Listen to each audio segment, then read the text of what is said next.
Hello everyone, I am नवीन कुमार और यहाँ पर एक कंपनी जो कि स्टॉक मार्केट से पैसे उठाना चाहती है। कंपनी का नाम है मोनोलिथिस्क एंड ये कंपनी का जो आईपीओ है वो 12 जून से 16 जून के बीच में खुलने वाला है। यहाँ पे 143 का कट ऑफ प्राइस सेट किया, 1000 का लोड साइज़ है। तो आपको यहाँ पर 1 लाख लगभग 86 हज़ार रुपये की ज़रूरत पड़ने वाली, 2,86,000 रुपये की ज़रूरत पड़ने वाली है एटलीस्ट आईपीओ में फाइल लगाने के लिए।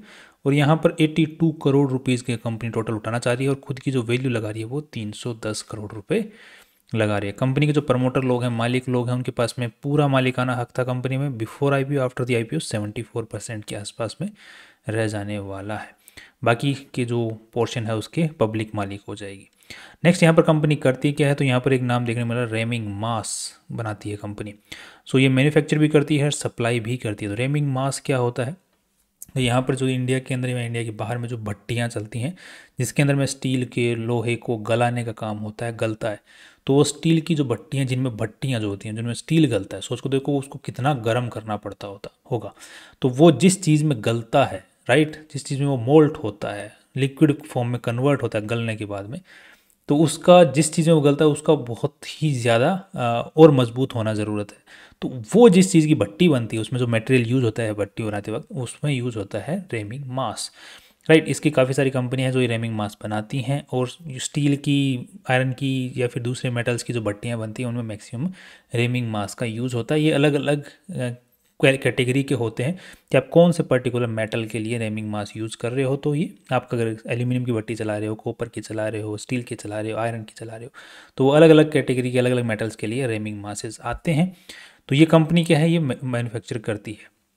अब यहाँ पे अलग अलग इन्होंने प्रोडक्ट्स की जो कैटेगरी हैं वो भी यहाँ पे इंक्लूड कर रखी हैं। सो ये आज के दिन वेस्ट बंगाल के अंदर में, और यहाँ पर ये जो इनके कस्टमर्स हैं उधर की तरफ, बिकॉज मोस्टली जो भट्टियाँ हैं आयरन वगैरह की वो उस साइड में ज़्यादा हैं, तो उधर ये मेनली सप्लाई करते हैं।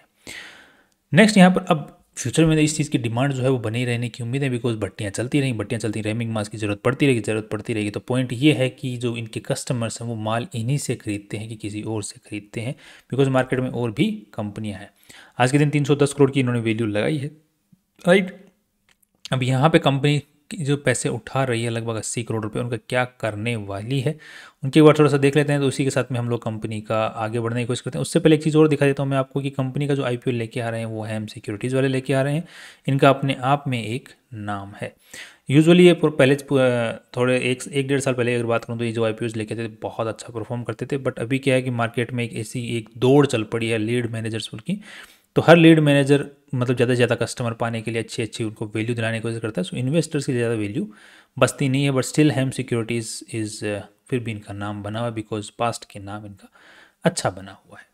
यहाँ पर आप देखते हैं तो कंपनी जो पैसे उठा रही है उसमें से 17 करोड़ रुपए के आसपास तो मैन्युफैक्चरिंग फैसिलिटी, जो एक नई मैन्युफैक्चरिंग फैसिलिटी ये लगाना चाहती है उसमें खर्चा करने वाली है। साथ में ही लगभग 28 करोड़ रुपए जो है कंपनी बोल की हमारी एक सब्सिडरी है उसके अंदर में भी हमें उसके अंदर में भी एक फैक्ट्री सेटअप करना है हमें। सो ये खुद भी फैक्ट्री सेटअप करना चाहते हैं, इनकी एक सब्सिडरी कंपनी है उसमें भी फैक्ट्री सेटअप करना है। तो मेनली ये अपने आप को और एक्सपेंड करना चाहते हैं, उसी में पैसा खर्च करना चाहते हैं। और 20 करोड़ रुपए बाकी जो है जैसे जैसे फैक्ट्री सेटअप होगा और अभी जो काम चल रहा है तो वहाँ पे जो बिज़नेस के अंदर में पैसा लगाना है। एक तो फैक्ट्री सेटअप, नया बिजनेस बनाना, तो उसको हम कैपिटल एक्सपेंडिचर कहते हैं, बिकॉज कंपनी बड़ी हो रही है, राइट। जो बिजनेस को आगे बढ़ाने के लिए एसेट्स चाहिए, एंड साथ में ही जो काम रोज़मर्रा काम चल रहा है, माल खरीदने के लिए पैसा चाहिए, यानी सप्लायर्स को पैसा देना है, माल का उधारी पे देना है, तो उसके अंदर पैसा लगता है, सैलरी पे करनी है, तो वो वर्किंग कैपिटल में आता है। सो वो वर्किंग कैपिटल में भी कंपनी खर्चा करने वाली। अब नेक्स्ट देख लेते हैं कि कंपनी का जो प्रमोटर्स हैं, कौन चला रहा है इस कंपनी को, चला कौन रहा है। तो यहाँ पे प्रभात टेकरीवाल का नाम यहाँ पे देखने को मिल रहा है जो इस कंपनी को चला रहे हैं। बाकी इस कंपनी का जो मेन शेयर होल्डर है वो एक दूसरी कंपनी है जिसका नाम है कारगिल ट्रांसपोर्ट प्राइवेट लिमिटेड। और कारगिल ट्रांसपोर्ट प्राइवेट लिमिटेड के जो मालिक लोग हैं वो कौन है, Prabhat Tekriwal and Sharmila Tekriwal. So ultimately ये जो प्रमोटर इस कंपनी के देखने को मिल रहे हैं यही इस कंपनी के भी प्रमोटर हैं। बस ये है कि इस कान को इधर से पकड़ो या फिर घुमा के पकड़ो हाथ को, पर अल्टीमेटली मालिक यही है। नेक्स्ट अब देख लेते हैं यहाँ पे कंपनी के ऊपर कंटिजेंट लायबिलिटी 4 करोड़ की, बिकॉज इन्होंने सब्सिडरी के खिलाफ में गारंटी दी हुई है, not a big issue. Again यहाँ पर जो कंपनी 16 करोड़ रुपए उठाना चाह रही है, इस सब्सिडरी में जो पैसा लगाने में 27 करोड़ के आसपास लगा रही है, बस कंपनी खुद में जो लगा रही है वो 17 करोड़ के आसपास लगा रही है। तो उसको वो पैसे को थोड़ा सा इन्होंने तोड़ के बताया कि कहाँ कहाँ कितना पैसा खर्च होने वाला है, लैंड में कितना होगा, कंस्ट्रक्शन में कितना होगा, शेड में कितना होगा, प्लांट एंड मशीनरी जो वहाँ लगेगी उसमें कितना खर्च होगा, सो पूरा इन्होंने बताया है यहाँ पर। नेक्स्ट यहाँ पर इन्होंने अगेन लैंड की लोकेशन वगैरह, कोटेशन वगैरह उनकी इन्फॉर्मेशन दी है, एंड ये इन्होंने थोड़ी सी वो दूसरी चीज़ें दी। अब कंपनी की जो शुरुआत है वो 2018-19 के अंदर में हो गई थी। उसके बाद में इन्होंने ये माइलस्टोन्स वगैरह टच किए हैं, and that's very good. Next यहाँ पर कंपनी के आज के दिन एक ही सब्सिडरी है और एक होल्डिंग कंपनी है। तो होल्डिंग कंपनी का नाम तो जैसे मैंने शुरू में आपको बता ही दिया था, होल्डिंग कंपनी कौन होती है, जिसके पास में इस कंपनी के शेयर्स हैं, वो होल्डिंग कंपनी। सब्सिडरी वो कंपनी होती है जिस कंपनी के शेयर इनके पास में है, तो ये सब्सिडरी की ये होल्डिंग कंपनी हो जाती है। सो होल्डिंग कंपनी सबसे ऊपर, फिर बीच में ये, और फिर इसकी सब्सिडरी छोटी कंपनी। तो सब्सिडरी का नाम है यहाँ पे मेटालर्जी का इंडिया प्राइवेट लिमिटेड, ये एक ही सब्सिडरी इनके पास में आज के दिन है। प्रभात टेकरीवाल जी के बारे में आप लोग यहाँ पर इन्फॉर्मेशन और पढ़ सकते हैं, अच्छा खासा इनके पास में एक्सपीरियंस, और इस सेक्टर की जो दूसरी टाइप की भी कंपनी है उनके अंदर में भी इनका आज के दिन डायरेक्टरशिप होल्ड करते हैं। प्रभात जी के बारे में आप और इन्फॉर्मेशन यहाँ पर पढ़ सकते हैं अगेन। एंड यहाँ पर जो कंपनी फैक्ट्री वगैरह सेटअप वगैरह जो यूज़ करती है, जो मतलब ज़मीन वगैरह यूज़ करती है, उसकी आप इन्फॉर्मेशन यहाँ पर पढ़ सकते हैं।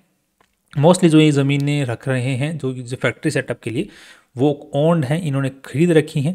एंड बाकी जो जिस पे ये नया फैक्ट्री सेटअप लगाने वाले हैं वो भी इनके द्वारा ओन्ड है, मतलब कंपनी द्वारा ओन्ड है, ना कि कंपनी के मालिक द्वारा ओन्ड है। That's nice. कंपनी का जो लोगो है वो रजिस्टर अभी तक नहीं हुआ है, but yes accepted and advertise हो चुका है, सो एक्सेप्ट बन ही जाएगा, मतलब लोगों में कोई दिक्कत आएगा नहीं दिख रहा है। ह्यूमन रिसोर्स की अगर बात करते हैं, कंपनी के अंदर में आज के दिन 26 एम्प्लॉइज तो टॉप मैनेजमेंट में काम कर रहे हैं, मतलब जो मैनेजमेंट लेवल पे काम कर रहे हैं, जो भी बाकी लेबर कैटेगरी के अंदर में भी 40 लोग आज के दिन काम कर रही है। नेक्स्ट यहाँ पर कंपनी की जो मैन्युफैक्चरिंग, मतलब कंपनी खुद का माल मैन्युफैक्चर करती है, वो 90% के आसपास में मैन्युफैक्चर करती है, 95% के आसपास में, और बाकी जो माल है वो खरीद के भी बेचती है। सो मेनली कंपनी मैन्युफैक्चर करके ही माल बेचती है। कंपनी की जो एग्जिस्टिंग कैपेसिटी है वो मेट्रिक टन की है, 1,32,000 मेट्रिक टन सालाना कैपेसिटी है। कंपनी 1,19,000 मेट्रिक टन की कैपेसिटी पे काम करे, दैट मीन्स की कंपनी की कैपेसिटी अब खत्म हो रही है, इसीलिए कंपनी बोली हम अपने आप को एक्सपेंड करना चाहते हैं, उसके लिए पैसों की ज़रूरत है। ये कंपनी की फैक्ट्री के कुछ मशीन्स हैं, उनकी आपके सामने फ़ोटोस आप देख पाएंगे यहाँ पे, राइट। अब बेसिकली ये जो मास है, जो भी रेमिंग मास है, ये मिट्टी का ही बनता है, सिलिका वगैरह नहीं का बनता, मिट्टी का ही बनता है। सो कंकर जो होती है वो कंकर पत्थरों को काट चूरा बना के वो चूरे को ये भट्टियों में बेचते हैं। सो तोड़ने का, क्रशिंग का, पत्थर को क्रशिंग का काम होता है, तो इसीलिए मशीन्स आप लोग देख रहे होंगे, ये क्रशर टाइप की मशीन्स इनके पास में लगी हुई हैं। नेक्स्ट, अब यहाँ पे कंपनी का जो माल सबसे ज़्यादा बिक जा रहा है वेस्ट बंगाल के अंदर में बिक जा रहा है, बाद में झारखंड उड़ीसा में बिक जा रहा है, बाकी नेपाल में भी थोड़ा सा जा रहा है। सो एक्सपोर्ट वगैरह ज़्यादा नहीं है कंपनी का आज के दिन। अब थोड़ा सा कंपनी की बैलेंस शीट के अंदर में हम लोग एक चीज़ और देख लेते हैं, दैट इज़ कि कंपनी की बैलेंस शीट कितना पैसा वगैरह लगा। उसके बाद देखते हुए चलेंगे कंपनी के अंदर में कोई प्रमोट जो ऑलरेडी एक लिस्टेड कंपनी स्टॉक मार्केट में इसी सेक्टर में काम करे, उसको मार्केट ने क्या वैल्यू दे रखी है, तो इससे भी हमें थोड़ी सी उम्मीद मिलेगी कि इसको क्या वैल्यू मिल सकती है। अब यहाँ पे देखने को मिल रहा है कि ये जो पर्टिकुलर कंपनी में टोटल पैसा जो लगा हुआ है वो है लगभग 56 करोड़ रुपए, जिसमें से इन्वेस्टर्स ने जो पैसा लगाया है वो 35 करोड़ रुपया लगा रखा है, और जिसमें से 15 करोड़ के आसपास में जो पैसा लगाया वो तो इसी साल लगाया है।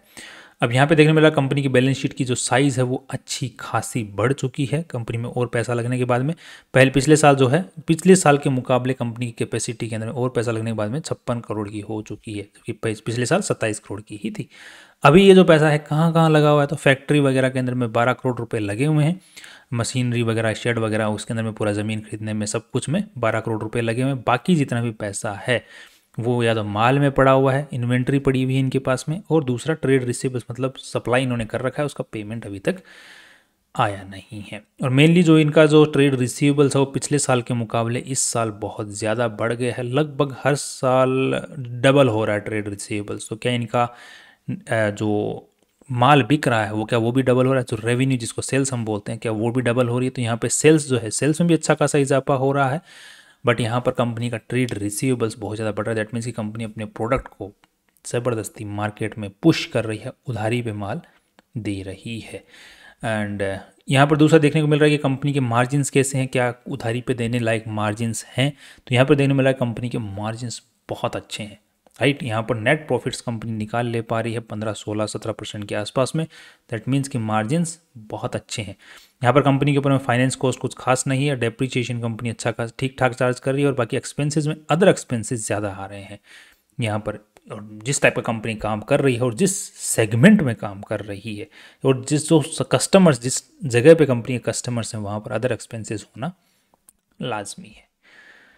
यूजुअली जगह है जिस पे काम करे, वेस्ट बंगाल, झारखंड, वो भी उस एरिया में अदर एक्सपेंसेस की form, I can understand.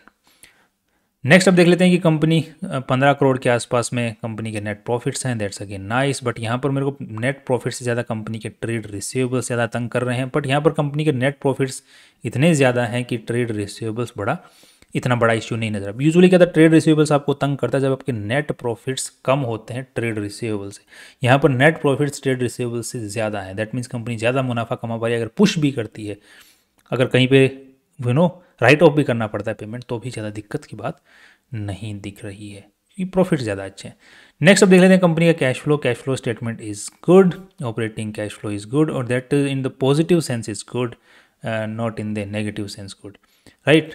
It's nice. Next अब देख लेते हैं कि कंपनी की अब फाइनल कंपैरिजन को एक बार देख लेते हैं। तो यहाँ पर कंपनी ने इस साल जो है नेट प्रॉफिट्स कितना निकाला है, दैट इज़ अराउंड 14 करोड़ के आसपास में। थोड़ा सा हम लोग अगर थोड़ा सा IPO वाले जो स्ट्रैटेजी उसको दूसरी चीज़ हम लोग करते हैं तो 12 करोड़ के आसपास से हम लोग अगर PB रेशियो निकालते हैं, उससे भी मैं थोड़ा सा हमें मतलब उसको मार्जिन ऑफ सेफ्टी बोलते हैं, मार्जिन ऑफ सेफ्टी देखने को मिल जाएगी। तो यहाँ पे 310 करोड़ की वैल्यू लगाई है, 12 करोड़ की हम लोग यहाँ पर कमाई देख रहे हैं साल की। तो यहाँ पर कंपनी का जो P रेशियो निकल के आ रहा है दैट इज़ 25 का।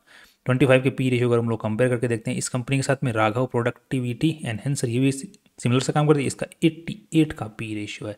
दैट मीन्स कंपनी ने वैल्यू ठीक लगाई है कंपेरेटिवली, राइट। दूसरी चीज़ हम लोग PB रेशियो की बात कर लेते हैं, नेटवर्थ के हिसाब से कितनी वैल्यू ज़्यादा लगी है, तो इसकी 16 का PB रेशियो है। और जो IPO लेके आ रही है इस कंपनी का नेटवर्थ इज़ 35 एंड 80, सो यहाँ पर लगभग 100 मान लेते हैं खर्चा वर्चा निकालने के बाद में। सो 3 का PB ratio, that's again fine. So I think comparatively अगर देखा जाए तो इस कंपनी ने अच्छी वैल्यू लगाई। बट एक चीज़ और देख लेते हैं, कंपनी की इस राघव प्रोडक्टिविटी एनहेंसर का नेट प्रॉफिट कितना % निकाल ले पा रही है। तो ये लगभग कितना 20% नेट प्रॉफिट निकाल ले पा रही है। दैट्स अगेन गुड, बिकॉज इसके मार्जिन ज़्यादा अच्छे हैं तो इसको वैल्यू भी ज़्यादा अच्छी मिली हुई है। सो स्टिल मार्जिन उसके भी बहुत अच्छे हैं, दैट्स सो आई थिंक उसकी वैल्यू जो है इसके मुकाबले कंपेरेटिवली कम मिली है या फिर कम लगाई है IPO में। सो आई थिंक लिस्टिंग गेन की उम्मीद है, शॉर्ट टर्म में भी भागने की उम्मीद है। बाकी मैनेजमेंट है वो ठीक लग रहा है, एंड जिस सेगमेंट में काम करी वो ठीक लग रहा है। कस्टमर्स इनके पास में फ्यूचर में बने रहने की उम्मीदें हैं। बस मार्जिन के अंदर में फ्यूचर में आके दिक्कत आ सकती है, बिकॉज जिस टाइप के मार्जिन है उसमें ज़्यादा प्लेयर्स और एंटर हो सकते हैं, जिसकी वजह से कंपनी के मार्जिन कम ज़्यादा हो सकते हैं फ्यूचर के अंदर में। But still that not again big issue, because market अच्छी वैल्यू दे रहा है। So short term, long term and listing gain, तीनों की उम्मीदें पॉजिटिव मिल रही हैं। बाकी आप कोई भी अपना पैसा लगाएं अपने फाइनेंशियल एडवाइजर से पूछ के ही और रिसर्च करने के बाद में ही पैसा लगाएं। This was just limited research. See you tomorrow.